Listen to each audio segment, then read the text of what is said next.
सबको जय मसीह की। मैं परमेश्वर का दास प्रेरित पौलुस सुलेमान जो मसीह की इच्छा से प्रेरित हूँ, परमेश्वर की प्रेजेंस में आप सबका स्वागत करता हूँ। और आज का हमारा टॉपिक ये है कि हम किस तरह शैतान का सामना कर सकते हैं। आज बहुत से लोग शैतान का सामना करने की बजाय शैतान से डरते हैं, शैतानी कुव्वतों से और शैतानी शक्तियों से डरते हैं। पर मेरे प्यारे भाई बहनों, आपको शैतान से डरने की कोई भी ज़रूरत नहीं है, क्योंकि परमेश्वर के वचन पवित्र बाइबल में याकूब उसका 4 अध्याय उसकी 7वीं आयत में लिखा है, इसलिए परमेश्वर के अधीन हो जाओ और शैतान का सामना करो तो वह तुम्हारे पास से भाग निकलेगा।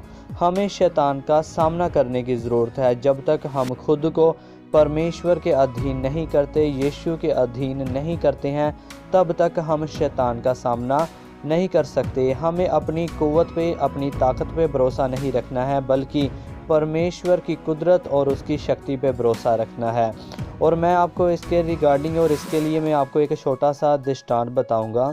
एक शख्स था जो जंगलों में रहा करता था। वो मसीही भाई था और वो उसका रोज़ का काम था कि वो रोज़ रात को चर्च में प्रार्थना के लिए जाया करता था और वो प्रतिदिन ऐसा ही करता था। और एक दिन ऐसा हुआ कि वो अपने घर में से प्रार्थना के लिए निकला और उस चर्च का रास्ता जो था जंगल में से होकर जाता था। और वो अपने घर से निकला और शैतान जो था, शैतान की नज़र उस पर पड़ी कि ये रोज़ चर्च में प्रार्थना के लिए जाता है, क्यों ना ऐसा हो कि इस बार इसे मैं प्रार्थना के लिए जाने ना दूँ। और वो उसने क्या किया, जब वो प्रार्थना के लिए जंगल में से जा रहा था तो उसने उसके लिए एक गड्ढा जो था खोद दिया।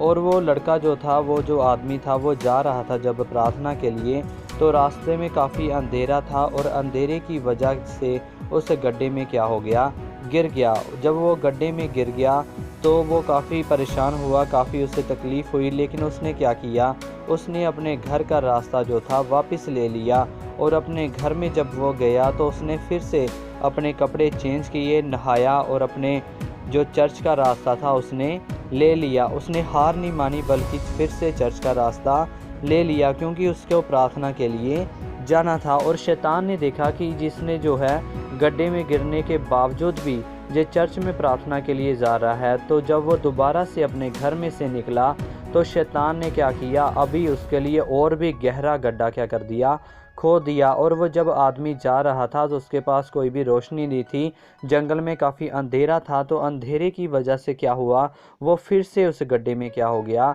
गिर गया। जब वो गिर गया तो वो बहुत मायूस हुआ, लेकिन उसने परमेश्वर के वचन पर भरोसा रखा और उसके मन में ठान रखा था कि मैं चर्च में प्रार्थना के लिए ज़रूर जाऊंगा और मैं इसको आज मिस नहीं कर सकता। तो उसने क्या किया कि वो फिर से अपने घर में गया। और इस बार क्या हुआ, जब वो अपने कपड़े चेंज करके घर से बाहर निकला तो इस बार एक आदमी उसके पास रोशनी लिए हुए खड़ा था। हालेलुया। और जब वो घर से निकला तो एक आदमी उसके घर के बाहर रोशनी लिए हुए खड़ा था और उसने बोला, चल भाई, मैं तुझे तेरे रास्ते में तेरी मदद कर देता हूँ। मेरे पास रोशनी है, इस जंगल में काफ़ी अंधेरा है, तो मैं तुम्हारी मदद कर देता हूँ, चलो मेरे साथ, मैं तुम्हें रोशनी से साथ ले चलता हूँ।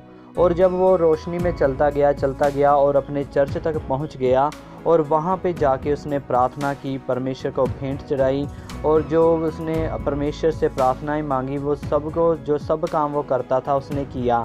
और वापसी में आने वक्त उसने पूछा कि हे भाई, मैंने तो तुम्हें कभी यहाँ पे देखा नहीं। वो शख्स जो लालटेन लेके खड़ा था, जो रोशनी लेके खड़ा था, उसने पूछा, जो मसीही भाई था, कि भाई मैंने तो तुम्हें यहाँ पे देखा नहीं है, इस जंगल में क्या तुम नहीं हो? मेरा तो घर इसी जंगल में है, लेकिन मैंने तुम्हें यहाँ पे कभी नहीं देखा। तो जो शख्स जिसके पास रोशनी थी उसने कहा, सच बताऊं? कहता, हाँ सच बताओ, मैं जानना चाहता हूँ। उसने बोला, मैं इब्लीस हूँ। उसने बोला, क्या शैतान तुम? तो वो बहुत ज़्यादा क्या हो गया, डर गया। और उसने कहा, कहता, तू मेरे लिए क्यों रोशनी लेके आया है? शैतान का काम है गिराना, लेकिन तू मेरे लिए रोशनी लेके आया है कि मैं चर्च में प्रार्थना के लिए जा सकूं। कहता है, इसके पीछे बहुत बड़ी क्या है, राज है, इसके पीछे बहुत बड़ी कहानी है। कहता मैं तुम्हें बताता हूँ, जब तू रोज़ प्रार्थना के लिए जाता था तो मैं तुम्हें देखता रहता था, लेकिन एक इस बार क्या हुआ, मैंने तुम्हें गिराना चाहा। मैंने सोचा कि मैं तुम्हें गड्ढे में गिरा दूंगा और तेरे कपड़े गंदे हो जाएंगे, तुझे चोट लग जाएगी और तू दोबारा प्रार्थना के लिए नहीं जाएगा। लेकिन तूने ऐसा नहीं किया।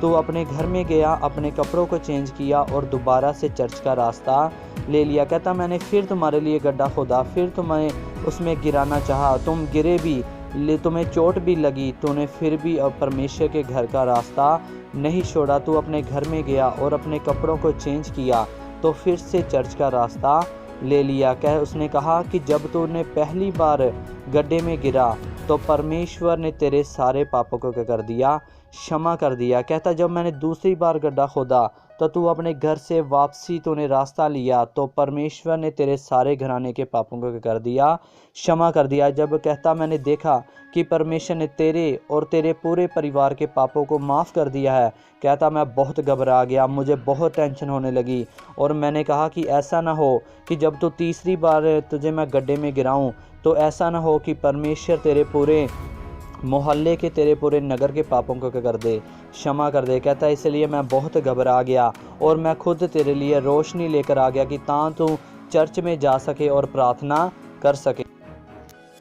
तो इस कहानी से हमें, इस दृष्टांत से हमें ये शिक्षा मिलती है कि हमें परमेश्वर के पीछे चलते जाना है, चाहे ज़िंदगी में कैसी भी मुसीबतें आएँ, कैसी भी मुश्किलें आएँ, लेकिन हमें मसीह के प्यार से कोई भी जुदा नहीं कर सकता। ना मौत, ना ही कोई परेशानी, ना दुख तकलीफ़ और ना ही कोई बीमारी हमें मसीह के प्रेम से अलग कर सकती है। और वचन में लिखा है शैतान का सामना करो तो वह तुम्हारे सामने से भाग निकलेगा।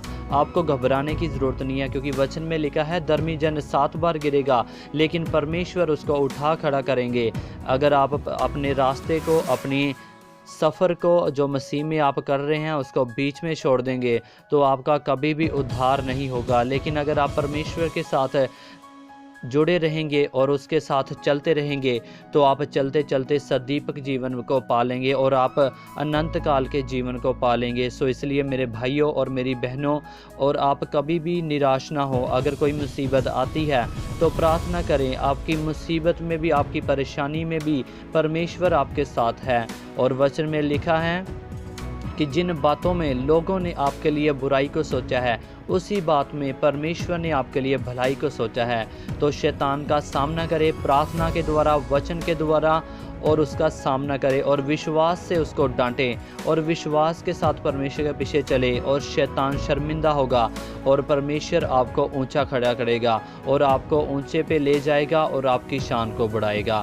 सो प्रिय, और आप परमेश्वर में चलें और कभी भी विश्वास से ना डोलें। परमेश्वर आपको इन वचनों के द्वारा बहुत सारी आशीष और बरकत दे। सबको जय मसीह।